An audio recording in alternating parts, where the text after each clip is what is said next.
Di tengah kemegahan pesta pernikahan, Baskara berdiri di sudut ruangan, tenang dan terkendali. Ia menyaksikan Laras dan suaminya, Dion, yang dengan angkuh mencoba menjatuhkannya, tanpa tahu bahwa setiap pilar marmer, setiap lampu kristal yang berkilauan, dan bahkan lantai yang mereka injak adalah miliknya. Mengapa seorang pria yang telah membangun sebuah imperium dari nol harus kembali ke masa lalunya yang paling menyakitkan? Apakah ini tentang penutupan yang damai, atau tentang sebuah pertunjukan balas dendam yang dingin dan kejam? Malam ini, panggung yang disiapkan untuk menghinanya justru akan menjadi saksi kehancuran terbesar Laras dan suaminya. Langit Jakarta sore itu mewarnai gedung-gedung pencakar langit dengan sapuan jingga pekat, seolah kota itu sendiri sedang melukis kesombongannya di kanvas horizon.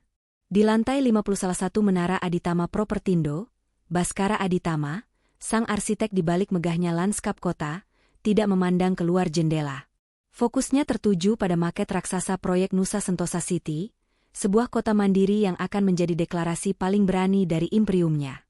Ruangan kantornya, dengan panel kayu gelap dan perabotan minimalis mahal, adalah cerminan kekuasaan yang sunyi, namun Baskara, dengan kemeja katun biru navy dan celana kaki, justru memancarkan ketenangan seorang pemikir, bukan seorang kaisar yang duduk di singgasananya. Ketukan pelan dari Rina, sekretarisnya, membuyarkan konsentrasinya. Rina masuk, membawa tablet dan sepucuk surat. Jadwal untuk besok pagi sudah saya konfirmasi, Pak. Dan ada satu surat ini, sepertinya undangan personal. Baskara mengambil amplop tebal berwarna gading itu. Sebuah aroma parfum lembut menusuk indranya, mengembalikan memori yang telah lama terkubur. Larasati Putri Wijoyo. Nama itu seperti tamparan, mengempaskan Baskara 8 tahun ke belakang. Ia ingat malam lengket di warung pecel lele. Dirinya, pemuda kurus dengan baju kusam, menatap nanar Larasati yang mengaduk es teh tanpa minat. Bas, kita harus realistis. Suara Laras menusuk, mematahkan janji-janji masa depan yang ia rajut. Cinta aja nggak cukup buat bayar sewa rumah, buat beli baju bagus, buat makan di tempat yang layak.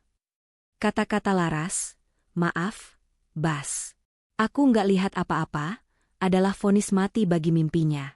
Dunia Baskara runtuh, diiringi aroma sambal terasi dan asap knalpot, sebuah kehancuran yang pahit dan merendahkan. Kembali ke realitas lantai 50, aroma parfum di undangan itu kini terasa kontras dengan bau sambal masa lalu. Ia membuka undangan, melihat foto Laras tersenyum pongah di samping seorang pria asing. Lokasi pesta, Grand Aditama Ballroom. Baskara hampir tertawa, sebuah tawa ironi yang tercekat di tenggorokan. Gedung miliknya sendiri. Ia mengerti, ini bukan undangan tulus. Ini adalah panggung sandiwara, tempat Laras akan memamerkan kemenangan dan memvalidasi keputusannya 8 tahun silam. Pikiran untuk membuang undangan itu muncul, tetapi saat ia menatap pantulan dirinya di jendela, pria yang telah membangun segalanya dari nol, sebuah pikiran lain merasuk. Ini bukan lagi tentang Laras, tapi tentang penutupan babak, tentang menunjukkan pada dirinya sendiri bahwa pemuda kurus di warung pecel lele itu telah mati. Bukan balas dendam, tetapi sebuah resolusi yang dingin. Rina, panggilnya tenang, tolong kosongkan jadwal saya di tanggal ini. Saya akan datang. Keputusannya bukan untuk menghidupkan kembali luka, melainkan untuk menguburnya dalam-dalam di tanah kesuksesan yang ia bangun. Babak pertama telah diset, dan pertunjukan akan segera dimulai. Malam perpisahan di warung tenda itu tidak menghancurkan Baskara, justru membakar jiwanya. Hinaan Laras, aku nggak lihat apa-apa, menjadi cambuk api yang melucuti semua kesedihan dan menggantinya dengan amarah dingin serta tekad membara. Kata-kata itu, yang seharusnya menjadi racun, kini menjadi mantra. Jika cinta tak bisa mengenyangkan perut, maka ia akan menaklukkan dunia materi yang begitu dipuja Laras. Ini bukan lagi tentang cinta yang hilang, melainkan tentang obsesi untuk membuktikan bahwa validitas seseorang diukur dari beton, baja, dan angka di rekening bank. Sebuah pandangan yang kontroversi, bahwa kehampaan emosional bisa diisi dengan kemegahan fisik. Perjalanannya dimulai dari titik terendah. Baskara membanting tulang, mengambil 2, terkadang 3 pekerjaan sekaligus. Ia menjadi petugas survei lapangan, lalu pelayan kafe. Setiap rupiah ia simpan dengan disiplin baja, hidup sederhana, seringkali hanya makan nasi dengan tempe, menekan semua keinginan demi satu tujuan yang masih kabur, membuktikan Laras salah. Tapi, jauh di lubuk hatinya, ada bisikan lain. Apakah semua ini benar-benar demi dirinya sendiri, atau hanya untuk mengulang validasi yang pernah ia rindukan dari Laras? Rahasia berlapis itu, ketidakpastian akan makna kebahagiaan sejati, mulai berakar. Di sela-sela kesibukannya, ia terjun ke dunia properti sebagai perantara. Dengan sepeda motor bebek tuanya, ia menyusuri ganggang sempit, mempelajari harga tanah, potensi lokasi, dan seni negosiasi. Ia bukan hanya maklar. Ia adalah murid yang haus ilmu, bermandikan keringat, mengumpulkan komisi kecil demi tabungan masa depan. Setelah 2 tahun, kesempatan pertama datang, sebuah rumah tua di kawasan berkembang dijual murah. Dengan seluruh tabungan dan pinjaman kecil, Baskara nekat membeli. 3 bulan ia menjadi kuli di rumahnya sendiri, belajar mengecat, memperbaiki atap, menata ulang denah.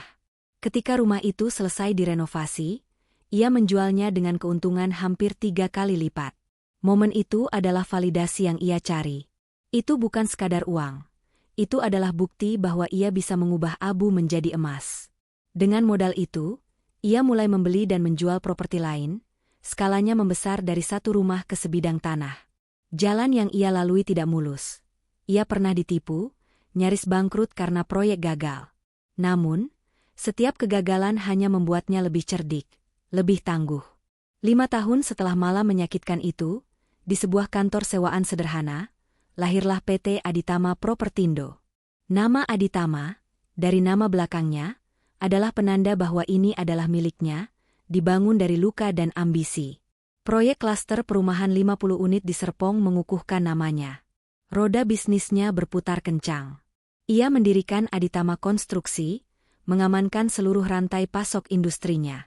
8 tahun kemudian, Baskara Aditama bukanlah lagi pemuda kurus di warung tenda.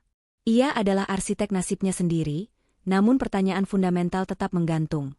Apakah ia telah menemukan kedamaian, atau hanya membangun penjara emas? Malam undangan pernikahan itu akan menjadi panggung untuk menjawab, atau setidaknya, menghadapi pertanyaan itu.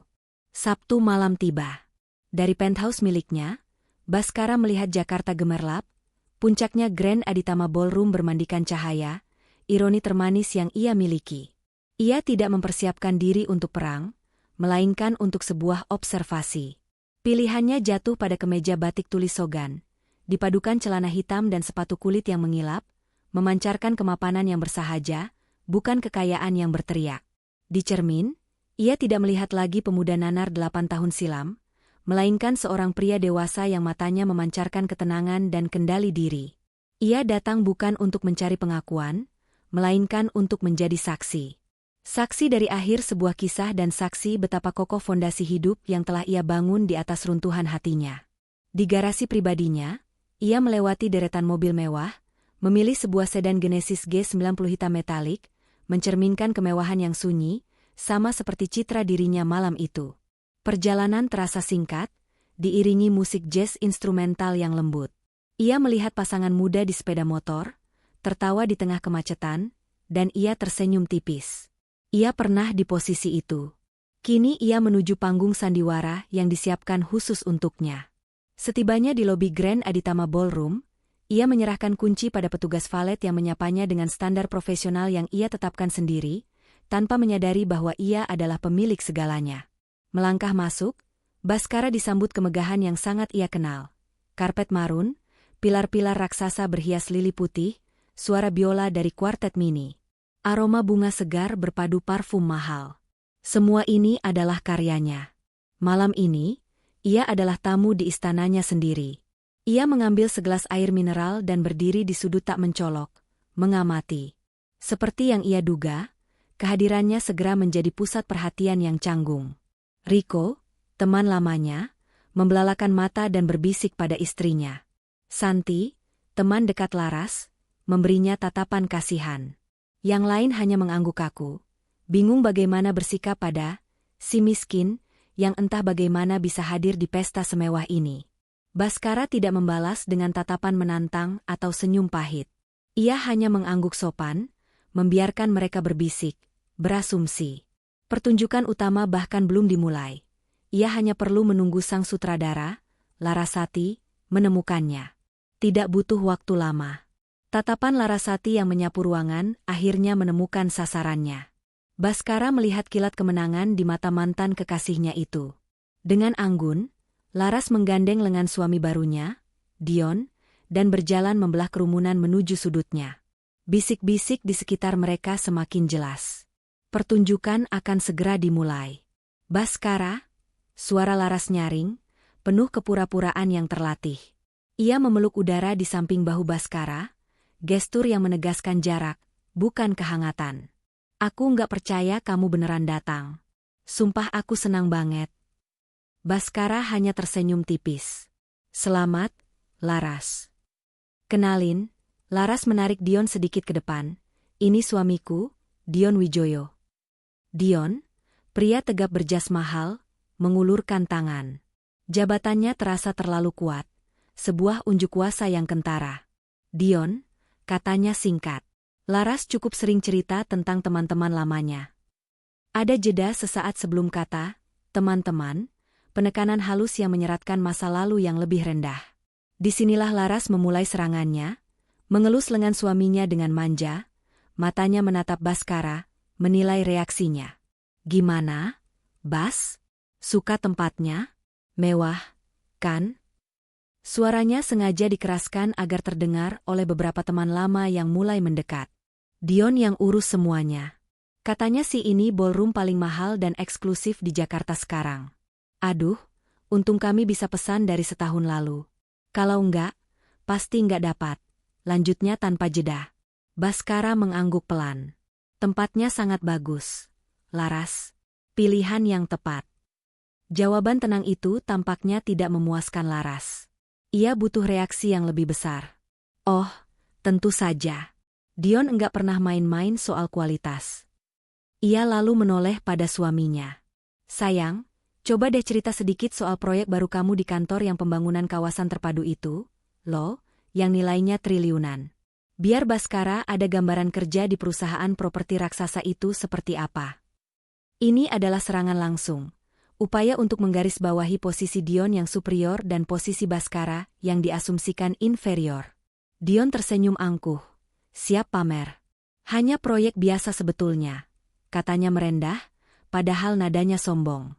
Kami sedang membangun sebuah distrik bisnis baru. Tentu tekanannya tinggi. Berurusan dengan kontraktor besar, investor asing. Ya, begitulah dunia korporat.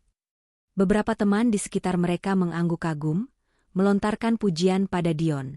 Baskara merasakan tatapan mereka semua tertuju padanya. Menunggu respons, menunggu ia terlihat kecil, iri, atau canggung. Namun, Baskara tidak memberi mereka kepuasan itu. Ia menatap Dion dengan tatapan tulus, tanpa jejak kecemburuan. Terdengar seperti proyek yang sangat menantang dan penting. Semoga semuanya berjalan lancar untukmu, Dion. Keheningan canggung menyelimuti kelompok kecil itu. Serangan Laras dan Dion terasa seperti membentur dinding kapas. Mereka melemparkan peluru terbaik, namun targetnya tidak bergeming. Senyum tenang yang tak kunjung hilang dari wajah Baskara mulai membuat Laras jengkel. Ia mengharapkan Baskara yang dulu, yang mudah minder dan salah tingkah. Bukan pria tenang yang balas menatapnya seolah ia sedang menonton drama yang agak membosankan. Sebelum Laras bisa melancarkan serangan berikutnya, seorang panitia keluarga memanggil kedua mempelai untuk sesi foto.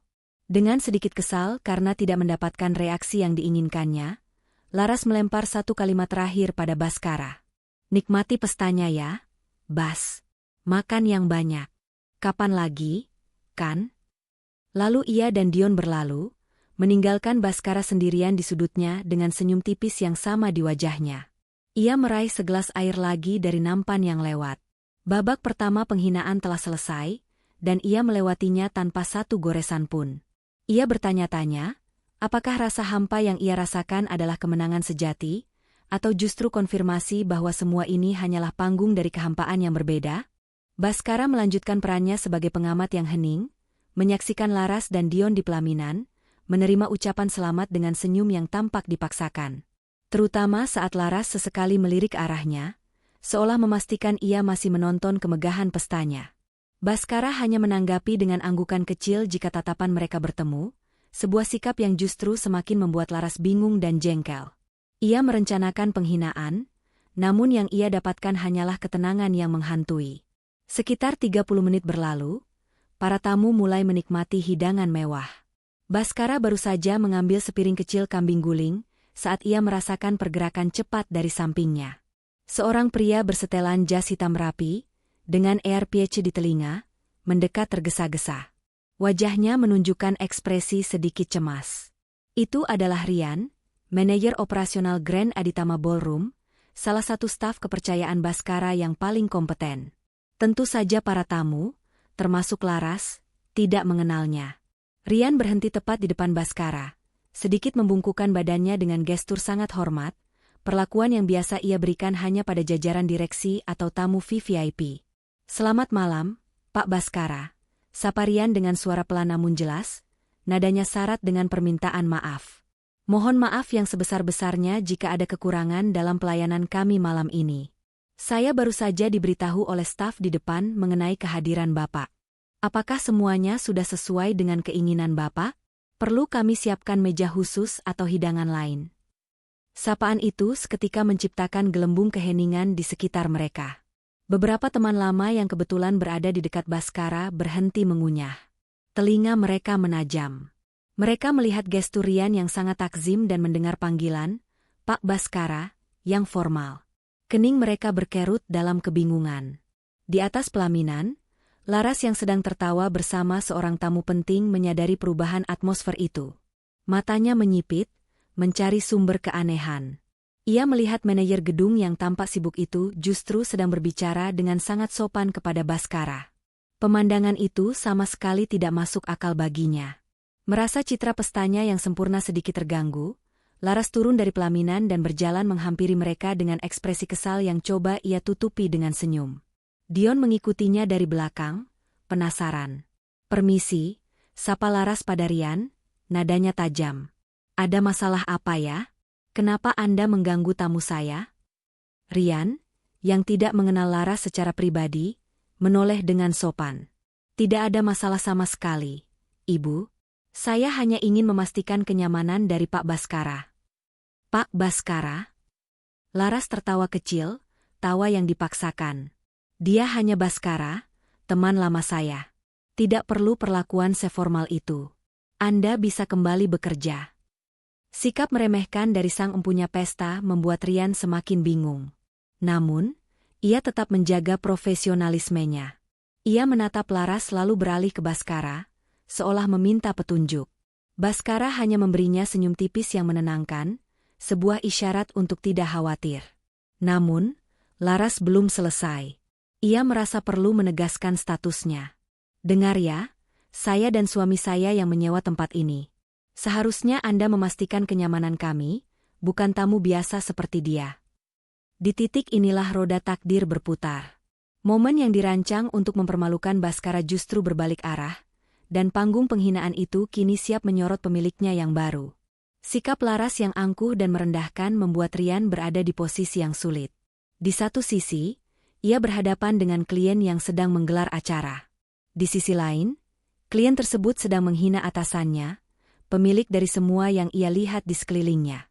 Profesionalisme Rian mengambil alih. Ia tidak bisa membiarkan kesalahpahaman ini berlanjut, apalagi dengan nada yang tidak sopan. Dengan tarikan napas tenang, Rian menegakkan tubuhnya sedikit.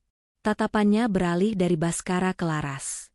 "Mohon maaf jika terjadi kesalahpahaman, Ibu," ucap Rian dengan nada yang tetap sopan, namun kini lebih tegas.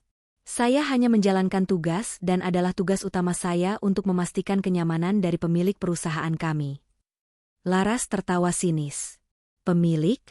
Pemilik apa? Jangan mengada-ada sekarang." "Pemilik Aditama Propertindo, Bu," potong Rian dengan cepat, tidak memberikan Laras kesempatan untuk menyelesaikan kalimatnya yang merendahkan. Keheningan jatuh seketika. Rian melanjutkan, kalimatnya diucapkan dengan jelas dan lugas, bergema di tengah keheningan yang canggung itu. "Perusahaan yang menaungi gedung Grand Aditama Ballroom ini. Pria di hadapan Anda ini adalah atasan saya. Beliau adalah Bapak Baskara Aditama." Bom itu telah dijatuhkan. Waktu seakan berhenti bagi Laras. Senyum pongah di wajahnya membeku, lalu perlahan luntur. Warna di wajahnya terkuras habis, menyisakan pucat pasi yang mengerikan. Gelas sampahnya di tangannya bergetar hebat hingga isinya nyaris tumpah. Dunia Laras yang dibangun di atas superioritas material, runtuh dalam hitungan detik. Baskara si miskin, si pecundang, pemilik gedung ini, gedung yang ia sewa dengan harga selangit untuk menghina pria itu, logikanya menolak. Tetapi tatapan hormat dari sang manajer dan ketenangan Baskara adalah bukti yang tak terbantahkan. Namun, jika dampak bagi Laras adalah pukulan telak pada harga dirinya, maka bagi Dion itu adalah teror murni yang membekukan darahnya. Nama itu, Baskara Aditama, nama yang sama yang selalu disebut dengan nada penuh hormat dan sedikit gentar oleh para direktur di kantornya. Pemilik Aditama Konstruksi, mitra kontraktor utama yang reputasinya legendaris, yang memenangkan tender-tender proyek triliunan dengan mudah. Sosok misterius yang tidak pernah muncul di media, namun kekuasaannya di industri properti dan konstruksi adalah sebuah fakta yang tak bisa diganggu-gugat. Keringat dingin mulai membasahi pelipis Dion. Perutnya terasa mual. Ia baru saja berdiri angkuh, memamerkan posisinya sebagai manajer proyek junior di hadapan sosok yang bisa membeli seluruh perusahaan tempat ia bekerja tanpa perlu berpikir dua kali. Ia baru saja membiarkan istrinya menghina orang yang nasib karirnya ada di ujung jarinya. Para teman di sekitar mereka, yang tadinya berbisik-bisik mengejek Baskara, kini terdiam dengan mulut sedikit terbuka. Tatapan kasihan dan remeh mereka berubah menjadi tatapan tak percaya, kagum, dan sedikit ketakutan. Mereka baru saja menyaksikan seekor semut mencoba menguliahi seekor gajah tentang cara mengangkat beban. Di tengah badai keheningan itu, Baskara tetap menjadi pusat yang tenang. Ia tidak tersenyum penuh kemenangan, tidak mengucapkan sepatah kata pun untuk mempermalukan mereka lebih jauh. Ia hanya menatap Rian dengan anggukan kecil yang nyaris tak terlihat. Sebuah isyarat tanpa kata yang berarti, tidak apa-apa, kamu sudah melakukan tugasmu. Sikapnya yang tenang itu justru menjadi pukulan paling menyakitkan. Itu adalah penegasan mutlak dari sebuah jurang status yang begitu dalam di mana Baskara, bahkan tidak perlu meninggikan suaranya untuk menunjukkan siapa yang berkuasa. Laras dan Dion kini berdiri terpaku di atas panggung penghinaan yang mereka ciptakan sendiri, dengan sorotan lampu yang kini terasa membakar kulit. Keheningan yang mencekam di sekitar Baskara, Laras, dan Dion akhirnya pecah oleh riuh rendah suara tamu dari arah pintu masuk utama. Seorang pria parubaya yang sangat berwibawa, dengan setelan jas Tailor Made yang sempurna, baru saja tiba. Wajahnya langsung dikenali oleh banyak tamu dari kalangan pebisnis. Pak Suryo Prakoso, Direktur Utama PT Megah Karya Persada, perusahaan properti raksasa tempat Dion bekerja. Dion yang masih berjuang untuk bernapas normal, melihat kedatangan bos besarnya dengan perasaan horor yang semakin menjadi-jadi. Ini adalah bencana di atas bencana. Pak Suryo menyapa beberapa kenalannya dengan anggukan singkat, sambil matanya menyapu seluruh ruangan. Tatapannya melewati pelaminan yang megah tanpa minat khusus, seolah itu hanyalah bagian dari dekorasi. Lalu matanya berhenti. Ekspresi formalnya seketika berubah menjadi senyum lebar yang tulus, saat ia melihat sosok yang berdiri di dekat area hidangan. Baskara. Tanpa ragu sedikitpun, Pak Suryo mengubah arah langkahnya. Ia berjalan lurus melewati Dion dan Laras yang berdiri membeku di antara pelaminan dan area tamu, seolah mereka berdua hanyalah patung pajangan. Ia bahkan tidak melirik mereka. Tujuannya hanya satu. Loh, Mas Bas. Sapa Pak Suryo dengan suara beratnya yang penuh otoritas. Namun dengan nada yang sangat akrab, ia menepuk pundak Baskara dengan hangat. Kirain siapa? Sedang di sini juga toh. Saya kira Mas Bas lagi sibuk mondar-mandir ke lokasi proyek IKN. Baskara tersenyum tulus untuk pertama kalinya malam itu. Pak Suryo, apa kabar? Hanya menghadiri undangan teman lama. Kebetulan saja acaranya di sini. Wah, kebetulan yang luar biasa, balas Pak Suryo sambil tertawa. Kapan kita bisa main golf lagi? Tangan saya sudah gatal mau balas kekalahan kemarin. Jadwal saya lebih lowong minggu depan. Atur saja waktunya. Percakapan itu, panggilan Mas Bas, yang santai, penyebutan proyek Ibu Kota Nusantara, IKN, yang berskala nasional, ajakan main golf yang akrab, adalah demonstrasi status yang lebih kuat dari semua kemewahan yang coba dipamerkan Laras. Ini adalah kehancuran terakhir bagi ilusi mereka, dipertontonkan oleh orang yang seharusnya menjadi validasi tertinggi Dion. Barulah setelah bertukar sapa dengan Baskara, Pak Suryo seolah baru menyadari kehadiran Dion yang berdiri kaku di sampingnya. Dion, katanya sedikit terkejut. Kamu di sini? Astaga. Saya baru sadar ini kan acara pernikahanmu ya. Maaf. Selamat sekali lagi. Ucapannya terdengar seperti basa-basi yang terlambat. Kemudian tatapan Pak Suryo beralih dari Dion ke Baskara lalu kembali ke Dion, dan sebuah senyum penuh arti terbit di wajahnya. Wah, bagus sekali kamu sudah kenal baik dengan Pak Baskara. Ini kesempatan langka. Ia mencondongkan tubuhnya sedikit ke arah Dion. Suaranya kini berubah menjadi nada seorang atasan yang memberikan perintah tak terbantahkan. Dion, dengar baik-baik. Pak Baskara ini pemilik Aditama Konstruksi, partner strategis paling vital untuk proyek-proyek kita.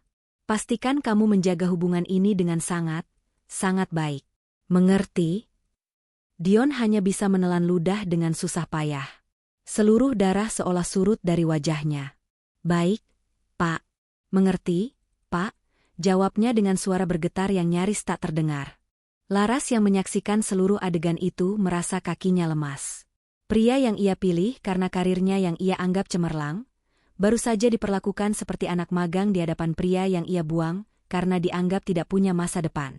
Semua orang penting di ruangan itu kini melihat dengan mata kepala mereka sendiri, siapa sebenarnya pusat kekuatan yang sesungguhnya.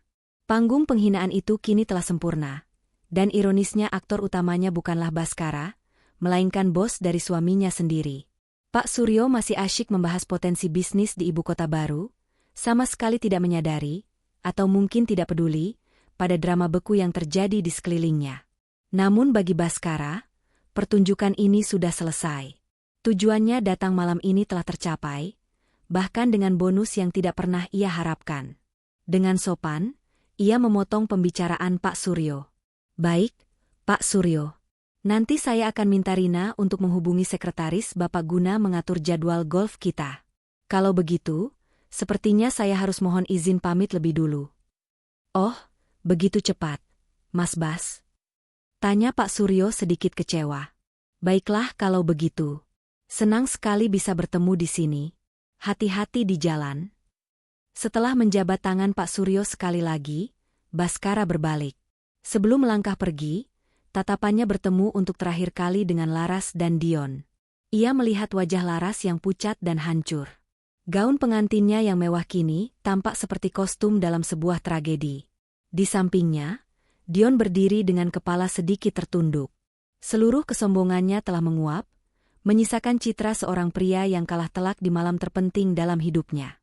Di mata Baskara tidak ada kilau kemenangan, tidak ada senyum sinis atau tatapan menghina. Yang ada hanyalah sebuah finalitas yang hening. Ia menatap mereka berdua seolah melihat dua orang asing yang kebetulan ia temui. Hantu dari masa lalunya kini telah kehilangan wujud dan kuasanya. Tanpa berkata apa-apa lagi, Baskara berbalik dan mulai berjalan menuju pintu keluar. Kerumunan tamu yang tadi berbisik-bisik ini memberinya jalan dengan tatapan penuh kekaguman. Langkahnya mantap dan tidak tergesa-gesa, membelah lautan manusia di dalam ballroom miliknya sendiri. Saat pintu lobi yang berat itu tertutup di belakangnya, meredam suara musik dan hiruk-pikuk pesta, Baskara menghela napas panjang. Udara malam Jakarta yang hangat terasa segar di paru-parunya. Sebuah rasa lega yang luar biasa menyelimutinya, seolah sebuah beban berat yang selama ini tidak ia sadari ada di pundaknya, akhirnya terangkat. Ia tidak datang untuk balas dendam. Ia hanya ingin menutup sebuah pintu. Namun, takdir rupanya memiliki selera humor yang unik dan memutuskan untuk membanting pintu itu dengan sangat keras di depan wajah orang yang pernah menyakitinya. Di dalam mobilnya yang senyap, Baskara menatap lurus ke depan. Orang bilang balas dendam terbaik adalah menjadi sukses luar biasa. Mungkin itu benar, tapi malam ini ia belajar sesuatu yang lebih dalam. Penutupan sejati bukanlah saat musuhmu mengakui kekalahannya. Tetapi saat kau menyadari bahwa mereka bukan lagi musuhmu, mereka sudah tidak penting lagi. Sebuah ironi kontroversi, bahwa kehampaan yang dulu ia rasakan kini diganti dengan kehampaan lain yang disebut ketenangan. Baskara menyalakan mesin mobilnya yang berderu halus. Babak kehidupannya yang berjudul Larasati telah resmi berakhir. Bukan dengan air mata atau amarah, tetapi dengan keheningan yang memuaskan. Ia mengarahkan mobilnya ke jalan raya, melaju membelah malam. Di kaca spion, gemerlap cahaya Grand Aditama Ballroom semakin mengecil dan kemudian menghilang. Baskara tidak menoleh ke belakang. Pandangannya lurus tertuju pada cakrawala masa depan, pada gedung-gedung baru yang akan ia bangun, dan pada kehidupan yang terbentang luas di hadapannya, sebuah kehidupan yang kini ia tahu, harus ia definisikan ulang sepenuhnya. Di penghujung malam, Baskara akhirnya meninggalkan panggung yang ironis itu dengan ketenangan seorang pemenang sejati. Tanpa perlu meninggikan suara atau memamerkan kekuasaannya, ia telah menunjukkan bahwa kehormatan sejati bukanlah tentang kemewahan yang bisa dibeli, melainkan tentang fondasi diri yang kokoh yang dibangun dari integritas dan kerja keras. Hikmah yang bisa kita petik adalah bahwa jawaban terbaik untuk sebuah hinaan bukanlah kata-kata, melainkan pembuktian dalam diam. Ketika kita fokus pada pertumbuhan diri, kesuksesan akan datang dan berbicara dengan lantang, jauh lebih berwibawa daripada teriakan kesombongan manapun.